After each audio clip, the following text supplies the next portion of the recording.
Hi everybody, welcome to the Blow Up 2 exhibition galleries. I'm Elisabeth Palmer. I'm joined tonight by Sheldon Martin, our JEB Vice President. Sheldon, thanks for being here. Thanks for having me. We're so happy, this is very exciting. Tonight you guys may notice that Sheldon and I don't have masks. We are going to be very respectful of social distancing, but that way you can see our reactions to these pieces and hear us more clearly. But we will be respecting that 6 feet. So well done. A bit about the exhibition of the artists that we'll see. We'll see 8 artists and a work from each of them. We won't see all of them, so you'll just have to come and visit.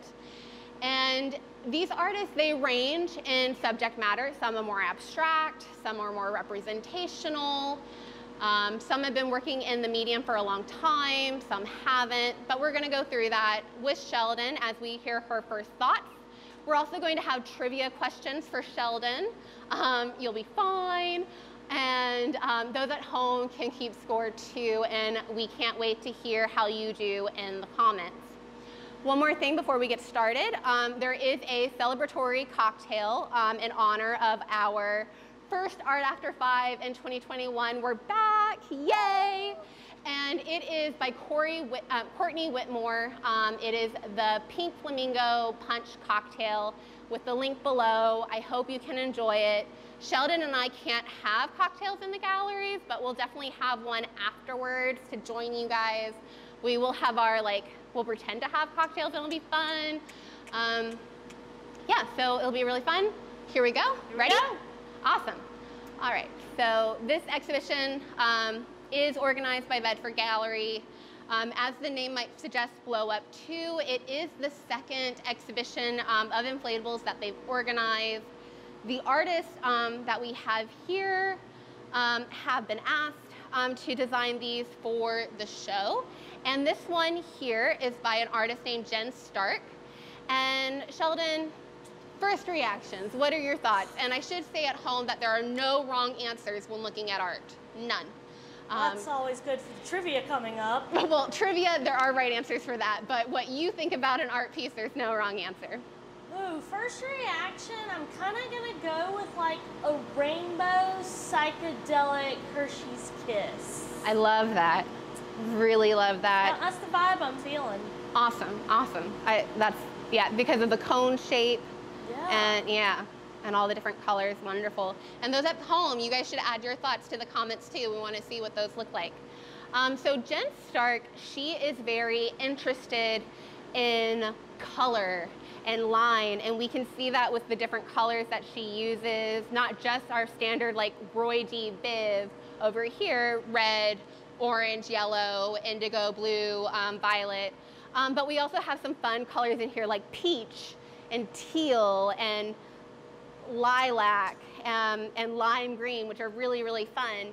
And then there are different designs of lines. There's zigzag and there's wavy. Circle. Yeah. These kind of look like Lego pieces. Yeah, right? Yeah, Lego pieces. Yeah, Lego pieces. Lego pieces, puzzles even. Puzzle pieces, that's what I meant to say. It's all good, I got you.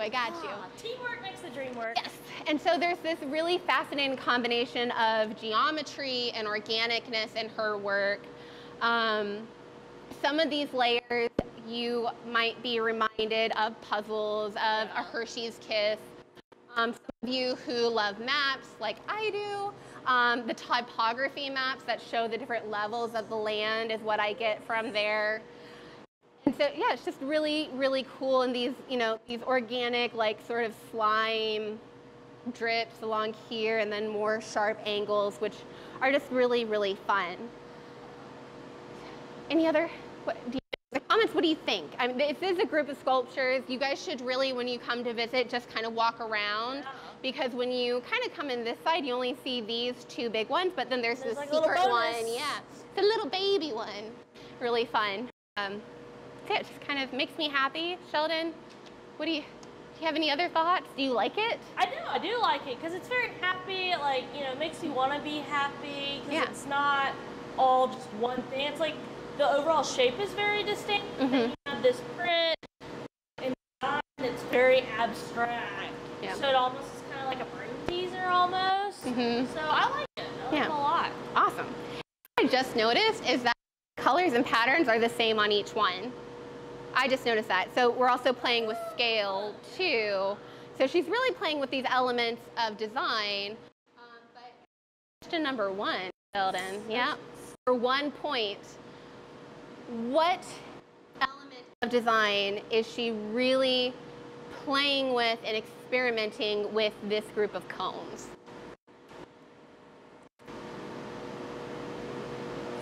Scale, rainbow. She is playing with scale, but Phone a friend. more phone a friend. I'll give you a hint. I'll be your friend. There are many variations of them. Colors? Okay. Well done. Yay! Sheldon, and 1 point for you at home. Got it right. Well done. Woohoo! Yes. So this is Jen Stark's cones. We're going to go look at another group of sculptures now in the next gallery. A little bit different. Not as colorful, but still fun. Very different. All right.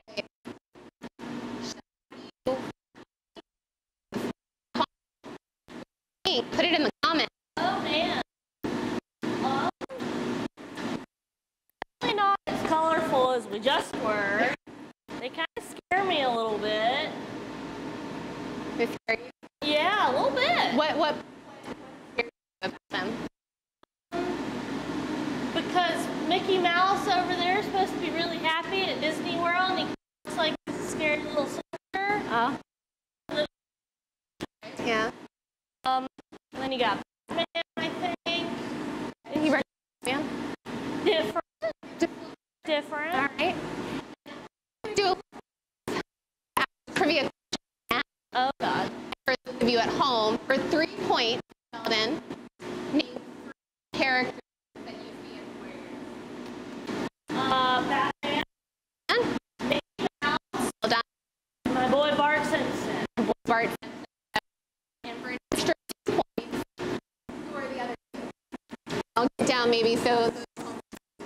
I think we got Spider-Man. Awesome. Maybe Shrek? It is Shrek. Okay. Well done. Sip with me. Yes. All right. So great job. Recognize these characters. Do they remind you of anybody else?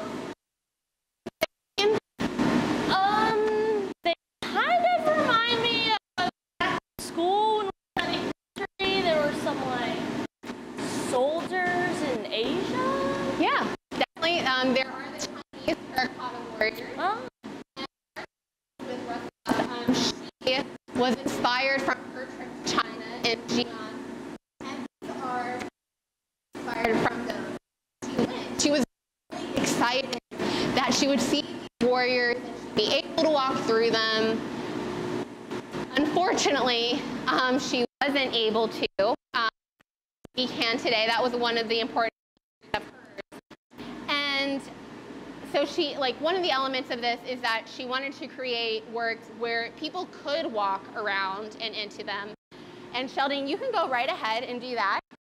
Okay. Another aspect that she's focused on is commercialism with the pop culture. And she did this because when she went to visit, it really struck her about the souvenirs, the consumerism of these works. And she wanted to think of who would be America's warriors in consumerism, right? We consume so much visually, material-wise. And so she's chosen these 5 characters, Shrek, Spider-Man, Batman, and Bart Simpson.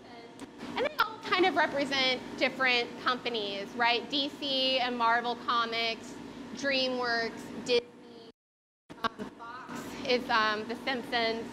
And so those big names, and these are the guardians of our culture. Actually, Mickey reminded me. Another fun fact is that there was a story going around about Walt Disney and how he also had warrior inspired by the terracotta warriors with his tomb.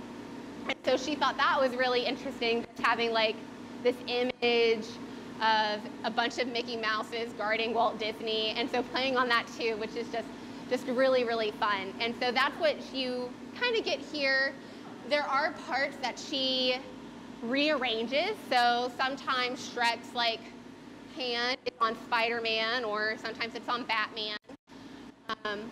But it's just really interesting, and just that evolving of how to use it. You'll notice on some of the materials as we walk through the different designs, and that's very intentional. She worked with a Chinese family to create these very traditional images. You'll notice the dragon on Shrek, but also the armor, which is very accurate and historical for the warriors that you can see in that mask too. Yeah, very detailed. Yeah. Yep. So kind of walk around more. So Sheldon, what do you think now that you've looked at it, that we've talked about it? I like them. I like that, you know, we went from very colorful to something a little more muted. Mm-hmm. And that the artist was able to combine our pop culture with something of very, you know, large historical nature. Mm-hmm. I like that she contrasts colors. You've got dark at the bottom, dark heads, but light colored, very muted armor and dress.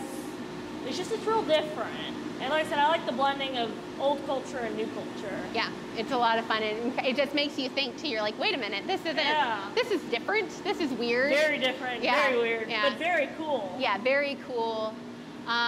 So those at home, not a trivia question, but just sort of like of interest. The artist chose these 5, but who would you choose? Which 5 would you choose? Sheldon, would you choose anyone differently? I don't know. I feel like they represent, you know, like a large majority, like I said, of our pop culture, covering all the different facets. The only one I'd kind of want to see is maybe Donkey to go with Shrek, because they're, you know, kind of 2 peas in a pod. They are, yeah. And if, you know, Shrek's going to be defending me in the afterlife, yeah. I think Donkey should be there too. Yeah. You know, for comedic value. Yeah, definitely, definitely. Awesome. Well, you guys come see this in person, come walk around, and we're going to go to another abstract piece, a little bit different, especially in color and scale. Oh my. And let you go first and join you. So Sheldon, as you look at this one, and as those at home are joining us, what do you think? What are some thoughts? Man. First thought, I kind of get the pink poodle vibe. Pink poodle vibe? Yeah, kind of with the way that the circles are. It makes me think of like a really well-groomed like poodle. Yeah. Yeah. That's kind of where I'm at. Yeah. Kind of got like little legs and a tail, and yeah, it's a little disproportionate, but yeah, you know. Definitely, I think you're playing on this, what she's sort of doing, this playfulness to it. She's working with, you know, she's creating something abstract, but using geometry to do that. And this is also a symmetrical design that she's designed in the program. Those at home, you might know it. Maybe you, it's called Rhino, the CAD 3D program. So she takes that and she builds the design and she makes it symmetrical. And then you get this wonderful, playful, large sculpture that's just really fun. And I think like the balls at the feet, because it is symmetrical, we're associating it with something organic, like a dog, like a poodle, especially with the balls at the feet. Like it's definitely a show cut, right, for the dog. So it's just really, really fun, and it's bright pink, it's bubbly, it's playful, it's abstract, it's all these things. And it can be whatever you want. If you don't see a poodle, that's totally fine, because it's abstract art. Totally cool. There are no wrong answers, I was told. No wrong answers. But it's pink, like your drink at home. Yeah. Take a sip. Like how this has become like a drinking game with our cocktails, so it's all good. Those at home, I hope you're playing. All right, which comes up, speaking of play, oh God, trivia question. All right. All right, number 5 for those at home keeping track. What software program does Sharon Engelstein, the artist here of Seeker, used to create her inflated sculptures? Oh, it was some kind of animal, like a hippo. So close. Rhino. Rhino, exactly. Rhino. Well done. 1 point. I got it. It kind of looks like a rhino It now. does. Yeah. Changing my answer. It's abstract. I can do that. Can do that. Yes. Well done. Awesome. So those at home, if you're interested in playing with that, you can use that program. So we're going to move on to our next sculpture, which is right in this gallery over here. Back to representational. You might recognize it. It's this black and white skull. Oh man, this is very large and in charge. It is. It's got its own corner. What do you? First thoughts.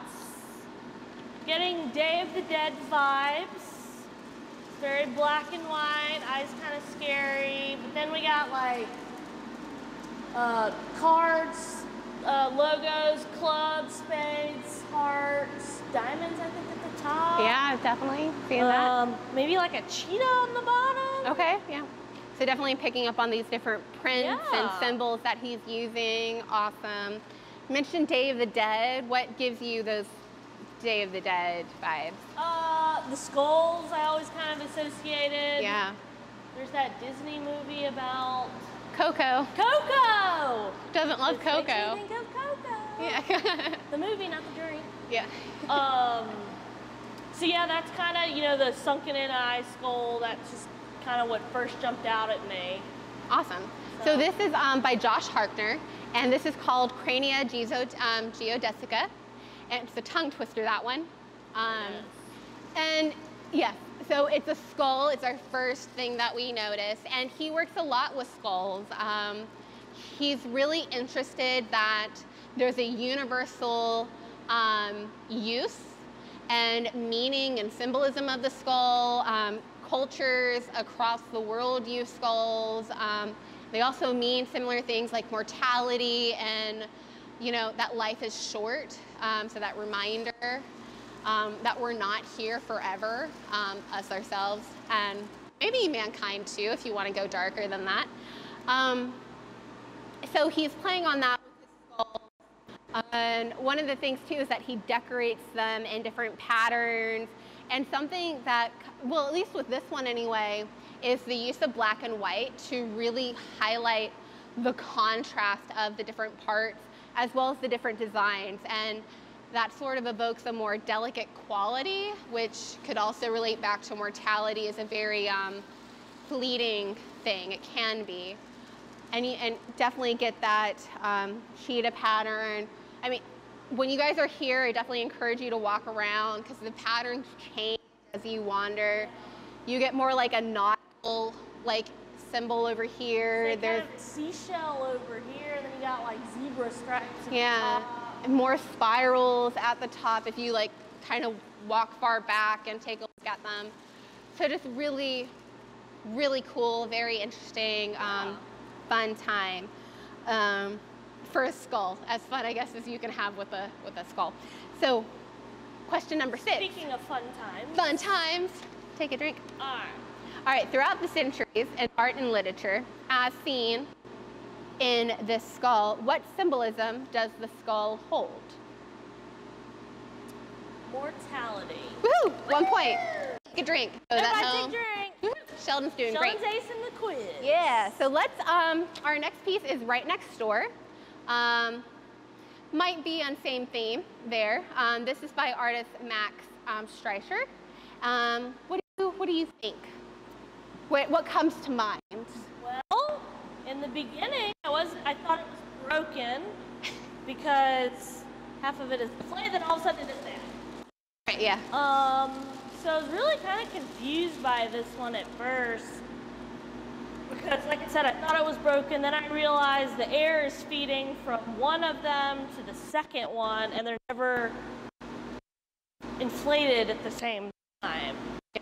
But that's kind of first great start. Great. First off. And if I added the title of this piece, Romulus and Remus, do you know what that kind of reference is? The meaning that we're seeing.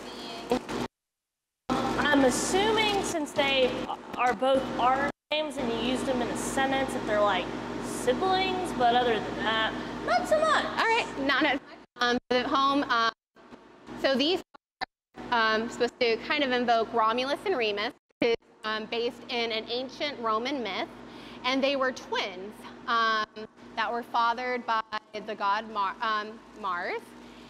He's the god of war, and the twins were found by a she-wolf, and they were nurtured, and they got into a squabble, as sometimes siblings do.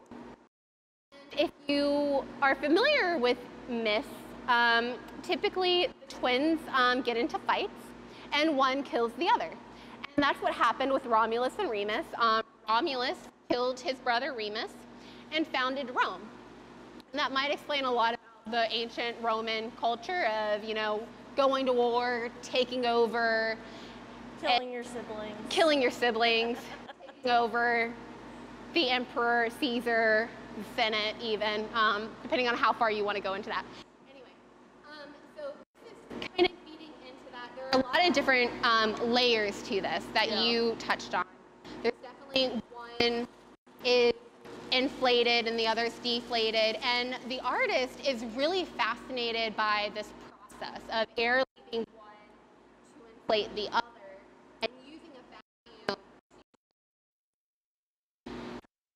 I think it's really cool. This is a different texture than we've seen in the show so far.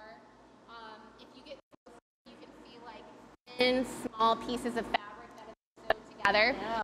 That's because the artist takes a more costume designer approach. He designs, he cuts the fabric, he sews the fabric, and he does all of this himself instead of sending it to a fabricator like most artists. So that with like the crinkling and this inflation and sharing breath. Yeah. When they go through this process, you can see that struggle between the two. It's both a physical and an internal struggle. Yeah, exactly. Kind of like a fight for life. Exactly, which is what happened. Remus, unfortunately, he lost the fight. Like that. I mean, here there's just their struggle is just a cycle. It's never ending here. It's just really cool. It's one of my favorite pieces because of that element, and maybe that's the classical nerd coming out in me too. Really cool piece, very different and exciting. So 2 points. So this is number 7. What are the names of the infant twins in this floor installation? Just said them, so I guess that helps.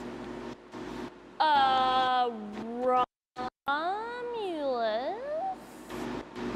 and Remus. Well done, you. 2 points. Woohoo! Take 2 sips. 2 drinks, yes, I definitely learned that. All right, now we're going to go into our final gallery to see the last 3 sculptures. So follow us.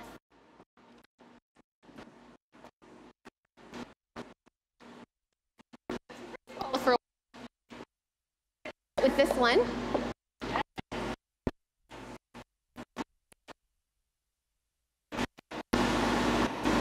What do you think?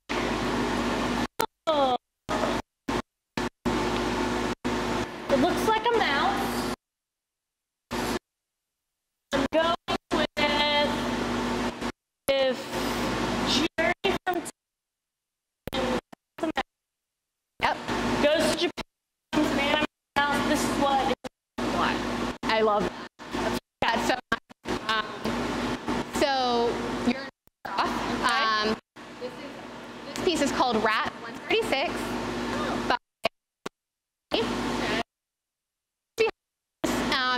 In 2005, he started these rat designs in his work. And the inspiration came from his nephew, who had a white rat named Chloe. And turns out that his nephew's mom was allergic to rats, and so Chloe had to find a new home. And so Matt took her in, and he's drawing her, and he becomes really inspired as he's, sketching her, as he makes her more animated, stylized, that we see here. And it really just becomes a symbol of his work and his identity. He'll often use this symbol as his signature. That's how it's become. But he's also, you know, made into inflatables, stickers, other mediums, yeah. So, you know, this thing, which is really, really cool. And that's a different way to interact with that imagery. It's really cool. New York, and so there's also that layer with New York rats. Pizza rat comes to mind, and you know, corporation-wise, there's he's really, really cute, and you don't think of that more darker, more corruption side, dirty side. Very cool, very cute with his big nose. Yes, so cute. So when you guys are here, again, walk around. These are the sculptures. You get different views, no matter where you're walking. So do that. All right. Trivia. Are you ready? Yep. All right. What's the name of Matt Ritchie's Rat 136 for 1 point?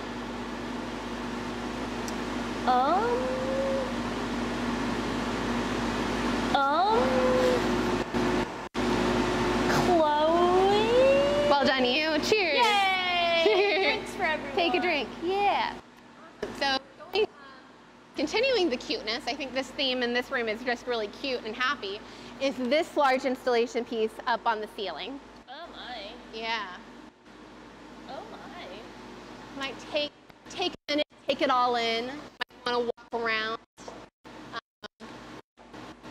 While it's doing that too, it's very easy to look at the inflatables, but with how large they are in the lighting, they also make some really cool shadows. So I encourage you guys, when you come to the museum, to look at those. Really hard, but when you look on the walls, you see like the human figure up there. He's all the way up at the top, so it's hard to see. It's really cool. Just a fun thought. Anyway, so Sheldon, what do you? All right, first thoughts, because it's a lot to take in. It is, yeah. First thought is if you took a rainbow, a Teletubby, and a blimp and put it in a bag and shook it up, threw it into the sky, that's what you would get. And all of those things are just like really positive. They make you smile. And that's definitely where this artist collaborative called Friends With You, they're based in LA. That's where they're going. Their motto is magic, luck, and friendship. And their artwork, whether it's an installation playground or it's one of these more like inflatable blip balloons, they want their art to be tools to encourage, empower, heal, and just bring joy to the world. Very happy vibes. Yeah. And because I don't think, it's been a rough year, and I could definitely use some happiness. I'm sure you guys at home could too. 2021, coming for you. Yeah. So, so you see the smiley face. I like that there's a little face. Yes. Very happy. Very cheerful, and that's also very common in their work to see. Yeah. It's always usually there on something that's not representational. Sometimes it's just like this little jutting out pillar with a face. Yeah. Recently, they've had a little cloud that has a happy face, and he's just really cute. But their work is very colorful, and it's very happy, and that's what they're trying to do. The guys are very nice. Great question. And really would love others' interpretations of it. It's called Never Ending Story, Spider-Man's Eye. Okay. And some of you at home may have watched Never Ending Story as a child, or you watched them with your child. Spider-Man, of course. And actually when I talked to Arturo Sandoval and Samuel Borkson, who make up the collaborative, they asked me, they're like, what do you think this, how does that relate? And I went, oh, I have no idea. I have no idea. I just know it brings me a lot of joy. Like, I enjoyed watching Neverending Story. That's a very, like, that holds like a place in my heart. And I mean, Spider-Man, who doesn't love Spider-Man? Yeah. So, what do you guys at home think? Tell us in the comments below. Yeah. And I think you were getting into that psychedelicness, and I think that might play on Spider-Man's eye, especially like if you watch the animated Spider-Man, that movie that came out maybe 2 years ago now. Yeah, okay. And even in the movies, they do like this like cool... Like hologrammed eyes. Yeah, hologram eyes, psychedelic graphics. So I get that with here, but I need to work on Neverending Story. That's what I need to piece together. So, but interested to see what you guys at home think. So question number 9 for trivia for 3 points. Oy. Yep, so a point for each part. What is the motto of Friends With You?